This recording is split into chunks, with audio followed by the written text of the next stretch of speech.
Актерите од Албанскиот театар за деца и млади се изненадени од како што велат штетната одлука на Министерството за финансии со која на Скопското муфтиство при исламската верска заедница со денационализација му е вратен во сопственост објектот на театарот како вакавски имот. Актерите бараат поништување на одлуката, повикувајќи се на законот за денационализација, според кој не се враќа имот доколку сега е од јавен интерес, туку сопственикот добива надоместување. Целиот колектив на театарот е изненаден од ваквата одлука, која оди на штета на културата и особено на штета на децата, бидејќи овој е единствениот театар каде што децата албанци можат да гледат театарски представи. Се надеваме дека оваа неправедна одлука ќе биде поништена, зашто апелираме и до властите.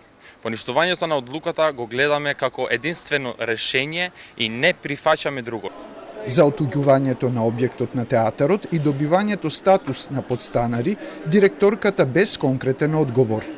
За овој случај одговор побаравме од директорката на Албанскиот театар за деца и млади Дијана Тоска, но таа одби да зборува во камера со образложение дека тоа е работа на повисоки надлежни инстанции.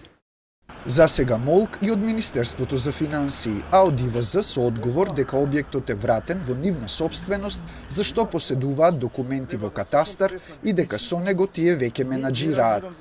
Албанскиот театар за деца и млади не е обврзан да го напушти објектот додека не обезбеди нови простории. Овој театар е национална установа формирана од владата и е во надлежност на Министерството за култура. Оттаму велат дека доставиле барање до Државното правобранителство за поведување судска постапка за поништување на решението на Комисијата за денационализација.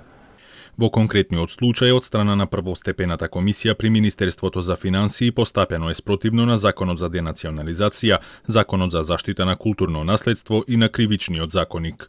Од култура се уште немаат предложено решение до владата за сместување и вршење на дејноста на Албанскиот театар за деца. А актерите не се помируваат со ситуацијата. Тие за петок најавиат протести.